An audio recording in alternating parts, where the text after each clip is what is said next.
O ito, panoorin nyo ito ha. Halos 100 truck ng basura ang nakuha mula sa mga kalsada sa Maynila sa loob lang ng isang araw. Yan Nako ang po. pangakong susolusyonan ni incoming Manila Mayor Isko Moreno. Nasa frontline ng balitang yan, si Ian Suyu. Sa kuha ni incoming Manila Mayor Isko Moreno, tambak ng basura ang tumambad sa kahabaan ng Mel Lopez Boulevard sa Tondo, Maynila. Halos masakop nito ang kalsada. Walang madaanan ng mga sasakyan. Samot-saring plastik, kahoy at halo-halo na ang mga nabubulok at di nabubulok. Pinuntahan din yan ng News 5. Bukod sa kahabaan ng Mel Lopez Boulevard, Grabe, oh. nagkalat din ng basura sa magkakahiwalay na lugar sa Maynila. Gaya na lang sa Kapulong at Dagupan Street. Ilang araw na ang problema ng mga residente dito sa Dagupan Street yung tambak ng basura sa kanilang lugar.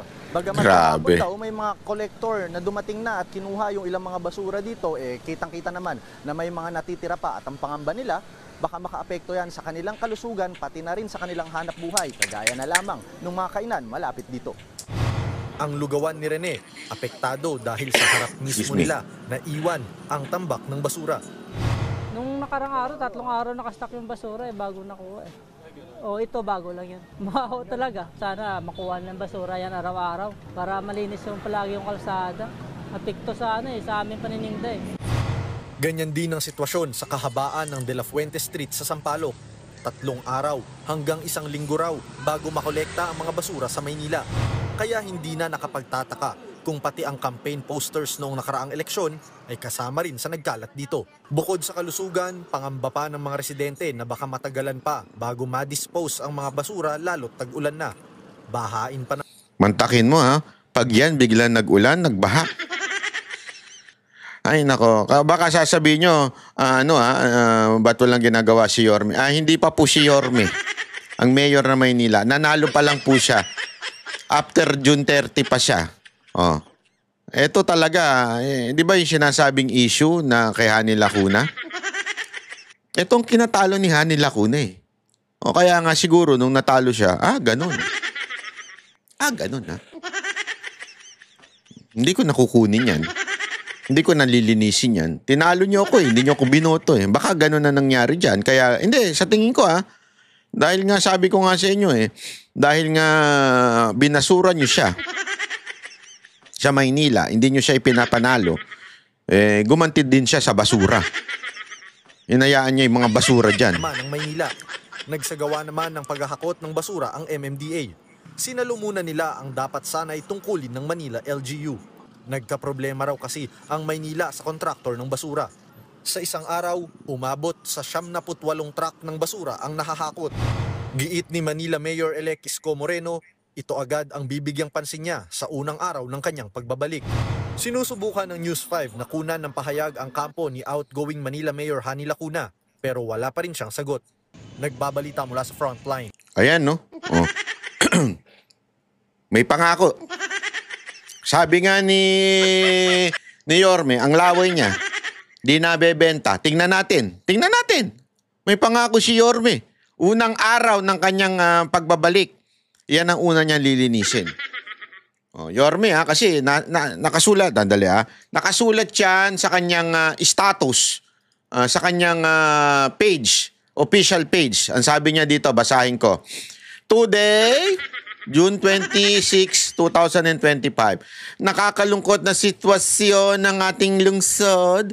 Natanggap ko din po ang mga panawagan nyo na iba't ibang bahagi ng buong Maynila. Pumanatag po kayo, re-resolvein po natin agad yan. The moment we assume office on June 30, 2025, 12:01 p.m. Fourth tweet daw. Titingnan natin. Kasi yung fourth tweet sa Kamara, hindi naman nila ginawa Buti pa sa Senado, ginawa nila yung fourth tweet. Doon sa Kamara, yung hindi nga fourth tweet nakalagay doon, immediately. Ngayon, titingnan natin ito. Kasi sabi niya dito, agad-agad. Yan. Ang English ng agad ay immediately. Ang English ang Tagalog ng fourth tweet, hindi agad-agad. Kahit i-google ninyo. Ang fourth tweet, gagawin niya as long as naka-schedule na. Yun na yung kasunod, fourth tweet. Pero pag sinabi mong agad, immediately yan.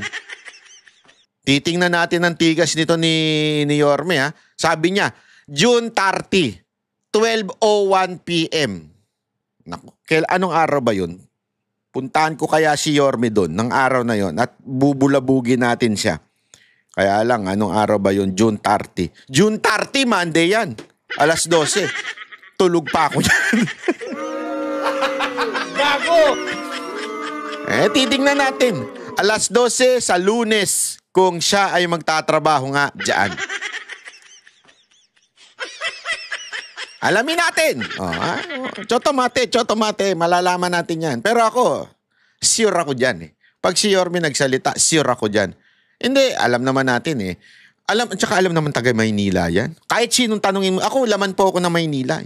Kahit sinong tanongin mo sa Maynila, pag tinanong mo ano problema ngayon dito, mula nung nawala si Yorme, basura. O bakit? Kasi si Yorme nun talaga nilinis ang Maynila. Yun na yun. Wala nang ibang Oo, may mga iba pa siyang, marami pa siyang ginawa. Pero ito talaga yung pinaka, yung tatak niya. Pag sinabi mong Yorme, nilinis ang Maynila. Diba? Kasi naman, kahit sa personal niyang hygiene, makikita mo naman, napakalinis ng tao na yun. Ang pugi-pugi. Hindi, ang pugi-pugi. Talaga na Yorme, pugi-pugi nun. Di ba? Kaya bagay sa kanyang personality. Malinis na tao. Mukhang mabango. Meron kasi yung yung mukhang mabaho. Tanong nyo kay Jay Guevara. Yung kahit naman naligo, mukha pa rin mabaho. Hayop ka ba, Nadbay? Gago! Huwag nyo itatag si Jay Guevara na sinabi ko yun, ha? May maganon Meron naman yung kahit walang ligo, mukhang mabango pa rin.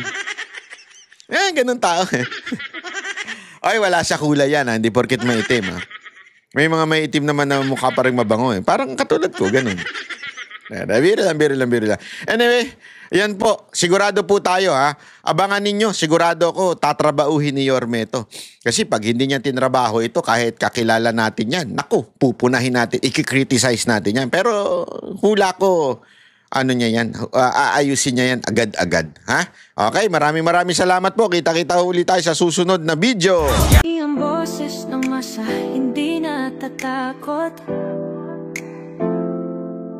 Katotohanan lang, di kami nalulunod.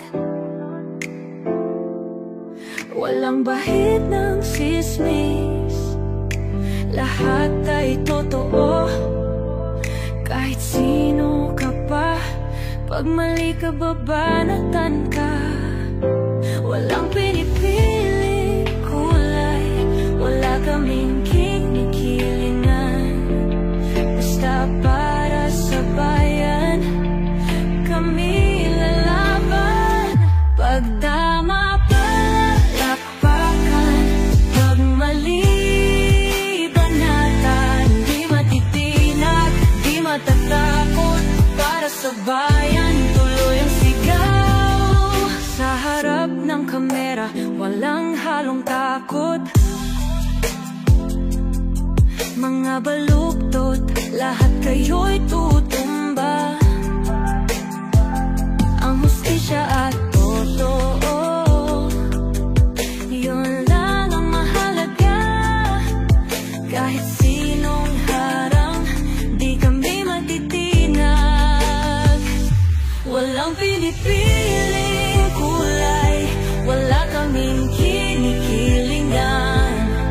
Basta para sa bayan, kami lalaban.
Walang